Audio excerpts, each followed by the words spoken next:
What's up guys, Kane here, and in this one we're gonna talk about Armory once again. So there was a person asking me to make a free-to-play Armory guide video. Now the thing about Armory is, personally I don't think that there is a free-to-play or a pay-to-win guide for the Armory. Majority of the information is just going to remain the same with a few slight adjustments.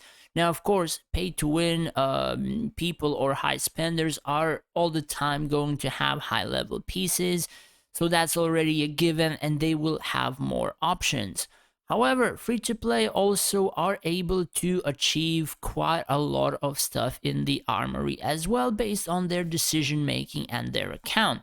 So, if you can see a, let's say, tier 4 furnace or this power level of my armory, this is free to play. And free to play by the point is I played events, I play Lucky Wheel, as even we have a Lucky Wheel right now, so I can show you 120 spins. I play Refined Master whenever it comes up. I get the cast irons, and even now I got 160,000 cast iron. And we also have this stronghold leveling thing still coming up in 7 days, and we're gonna get like what, 30, 54, that's like 94 or something, so about 50,000 more cast iron or whatever.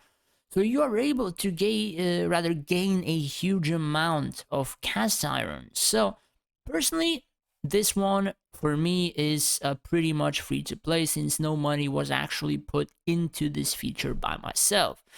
Now, going towards the skills that people can use, right? The most important skill for majority of the people is the middle weapon. Now, there are 4 options that you can have. First one is improving your gladiators. Every or so attacks, the next attack will deal HP percent damage of the other hero's HP or your own hero's HP. It's too long to read and too much. Basically, this can be good very, very late game, like probably high end game from 20 to 35 million core, or even 25 to like 35 million core or whatever, when your gladiators are actually so insane that they barely take damage and they are still able to dish out some portion of damage. And with something like this, they could essentially be able to do something more. I'm not sure how well, but this is like just, something situational that I guess could be tested or something like that. And for early to mid game players, even myself who's like 15 million core, this is probably one of the worser middle tier equipment or weapons that we are able to use. And there are other 3 choices, or rather 2 choices, which would be better. So we also have a rogue buff, where every few active skills, your rogues gain permanent physical damage boost in that battle. This can raise up to 125% if you have specific, let's say, selections, and rather quite quickly you would be able to achieve that. But a battle is pretty much over in the first like 15 to 20 seconds, so a stacking ability in a fight, I'm not entirely sure. There are not really that many rogues that are actually like incredible carries as well. I mean, it's situational based on the races you're facing, perhaps, but I don't think that let's say the rogues are the reason why a lot of the fights are being won in the early to mid game. Not entirely sure at like the very late stages of the game, since I don't have that amount of research to actually test. So personally, even this kind of drops off in my eyes, but again, like same as this weapon, probably late game people can use it to a pretty decent extent, or it can be a situational choice. And we have the 2 other ones, which I would suggest for majority of the people to play, especially free to play and very low spenders, depending on situations. So first, we're going to talk about the Shadow Leopard blade. Now, this blade is probably one of the weakest equipment, let's say, in the armory. it's both strongest or strong, but it's also the weakest. So it says at the start of the battle, 3 friendly mages and necromancers. So we have Gazul, we have Raxius, we have Avril, we have some others who don't do damage with basic attacks, and this pretty much ability or a buff works through basic attacks and buffs the heroes who do have the surprise spike ability. At least I do think it is like that just because of how it's worded. So if it doesn't proc on, let's say, Valerie, Discipline, Ophidia, Arian, pretty much this weapon is rendered useless. That's why you require a level 60, and then it will proc on all of them. Thus, this weapon would likely be one of the better ones currently in the armory for PvP. And also, I do believe you can use it in terms of the Pinnacle, I think, and maybe 1 or 2 more events. I'm not entirely sure, but essentially, this is one of the better equipments, either for PvP and very, very situational for PvE. I personally prefer PvP type stuff because I kind of like making formations and stuff like that, so I chose that. And of course, we have RHINO Warhammer. Now, personally, I will be leveling this to level 40, likely on the next Refined Master. Why? Because I'm playing timed events. And because I'm playing timed events, this doesn't benefit my, let's say, Deadeyes, my archers to perform better. This equipment, this RHINO Hammer, will benefit my ability to score faster times, the buffing of the Deadeyes, the buffing of any archers and stuff like that. Even buffing mages in particular stages we're gonna have to try. And basically this radius turns to 8 once you reach a level 40 equipment, and it buffs you with 45% attack speed for 16 seconds, instantly as the battle starts. And also this can be implemented in PvP as well, depending on what formation you also have. So if we can just check one of my, let's say, last fights that I had in Duel Tower. So I have a formation like this. If I would have a radius of 8 RHINO Warhammer, so level 40, the radius of the RHINO Warhammer will be pretty much somewhere like this mouse that I'm going, right? You see how friggin' huge the RHINO Warhammer will be.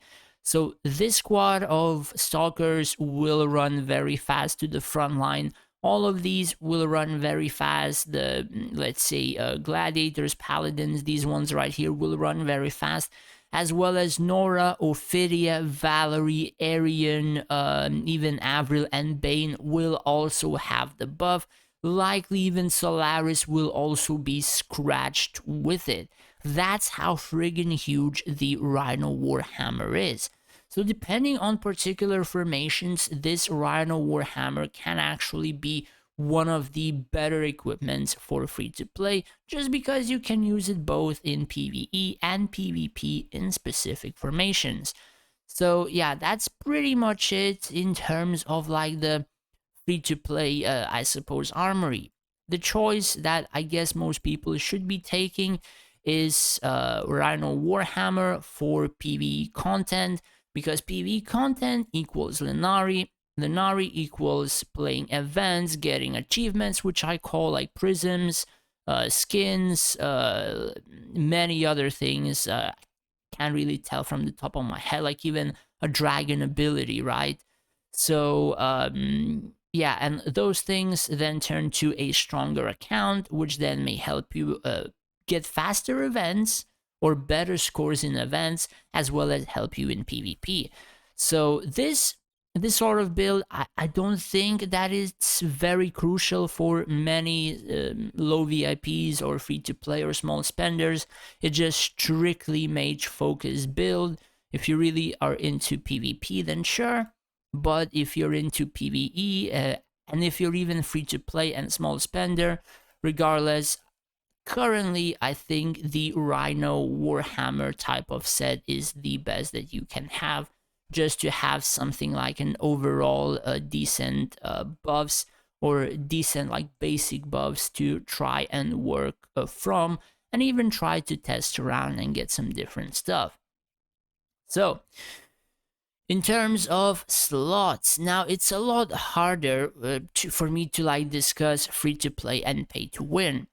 Personally, it depends what you're going for. If you want to like skyrocket events and you don't care for PvP, then you can just go for slots like increases all friendly troops attack speed like I did, but then I decided I need resistances, so I changed majority of them to resistances. But if you really want to draw PvP, which I would not advise, and I do mean I would not advise, you could go attack speed, but if you want to do 50-50, you can just have some stones for attack speed. Like I have level 5, 4, 3, I think a 2, and I can just swap them during an event and just grant some attack speed boost towards my archers. While my main set is just strictly resistances. The same for hero attack. I had it full hero attack, then I decided I want to swap 50-50 for hero attack and hero resistances.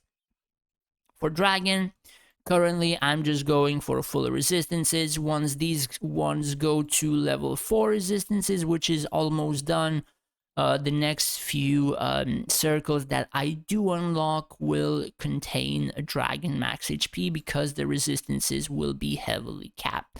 So this is generally what you kind of want to get. I mean, in terms of heroes, if you are skipping, let's say, PvP and just go for events only, you can just strictly go like damage, attack speed, stuff like that. But if you go for 50-50 or stuff like that, you have to just adjust either 50-50 or follow what quite a few other people are doing and like either have damage and have resistances or full resistances and stuff like that. At least that is what I kind of gather. Again, you have to look into what your account kind of lacks, and then I guess make decisions that revolve around that. Now, why did I say that this is the main thing?